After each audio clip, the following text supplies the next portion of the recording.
ఇవాల్టి top 20 news Telangana వార్తలు. రాష్ట్ర ప్రభుత్వం నిర్వహిస్తున్న ఆరోగ్య వారోత్సవాల్లో భాగంగా హైదరాబాద్ లో హెచ్ఐవి ఎయిడ్స్ పై అవగాహన కోసం రెడ్ రన్ మరియు భారీ ర్యాలీలు ఈ రోజు జరగనున్నాయి. ఈ కార్యక్రమంలో వైద్య నిపుణులు, విద్యార్థులు, స్వచ్ఛంద సంస్థలు పెద్ద సంఖ్యలో పాల్గొనే అవకాశం ఉంది. ఎండలు ముదురుతున్న నేపథ్యంలో రాష్ట్ర వ్యాప్తంగా తాగునీటి సరఫరాపై ప్రభుత్వం జిల్లా కలెక్టర్లతో ఈ రోజు అత్యవసర సమీక్ష నిర్వహించనుంది. ప్రత్యేకంగా గ్రామీణ ప్రాంతాల్లో నీటి కొరతపై చర్యలు తీసుకునే అవకాశం ఉంది.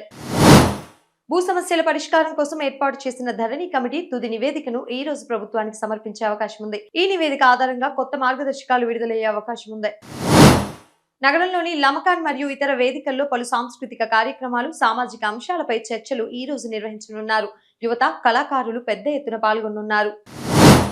ఉమ్మడి ఆదిలాబాద్ జిల్లాలో ప్రభుత్వ కేంద్రాల్లో పత్తి కొనుగోలు గడువు ఈ రోజుతో ముగియనుంది. రైతులు చివరి రోజున భారీగా కేంద్రాలకు తరలివచ్చే అవకాశం ఉంది.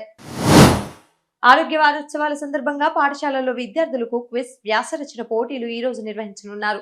విజేతలకు జిల్లా స్థాయిలో బహుమతులు అందించనున్నారు. పార్టీ ఫిరాయింపులపై అనర్హత పిటిషన్ల విషయంలో స్పీకర్ కార్యాలయం నుంచి ఈ రోజు కీలక అప్డేట్స్ వచ్చే అవకాశం ఉంది. రాజకీయంగా ఇది కీలక పరిణామంగా మారే అవకాశం ఉంది. ఆంధ్రప్రదేశ్ వార్తలు. శతాబ్ది ఉత్సవాల నేపథ్యంలో ఆంధ్ర యూనివర్సిటీలో ఈ రోజు ప్రత్యేక విద్యా సదస్సులు ప్రారంభం కానున్నాయి. దేశ విదేశాల నుంచి పలువురు విద్యావేత్తలు పాల్గొనున్నారు. ఎన్నికల పరిశీలన కోసం వచ్చిన 23 దేశాల ప్రతినిధుల బృందం రాష్ట్రంలోని పలు పోలింగ్ కేంద్రాలను ఈ రోజు సందర్శించనుంది. ఎన్నికల నిర్వహణపై వారు నివేదిక ఇవ్వనున్నారు. రాష్ట్రంలోని 4 ట్రిపుల్ ఐటీల్లో ప్రవేశాలకు సంబంధించిన కౌన్సిలింగ్ షెడ్యూల్ ఈ రోజు విడుదలయ్యే అవకాశం ఉంది. విద్యార్థులు అధికారిక వెబ్సైట్ ను పరిశీలించాలని అధికారులు సూచించారు.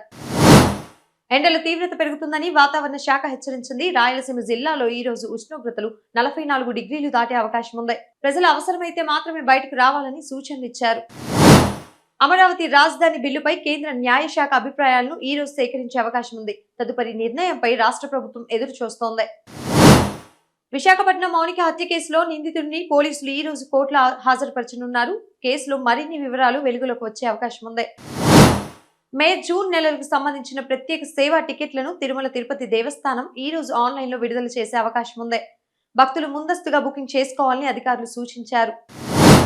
జాతీయ వార్తలు. అస్సాం, కేరళ, పుదుచ్చేరి రాష్ట్రాల్లో ఈ రోజు ఉదయం 7 గంటల నుంచి పోలింగ్ ప్రారంభమైంది. భారీగా భద్రతా ఏర్పాట్లు చేశారు అధికారులు. ఎన్నికలు జరుగుతున్న రాష్ట్రాల్లో కొన్ని ప్రాంతాల్లో ఈ రోజు బ్యాంకులకు సెలవు ప్రకటించారు. ప్రభుత్వ కార్యాలయాల సమయాల్లో కూడా మార్పులు ఉండే అవకాశం ఉంది.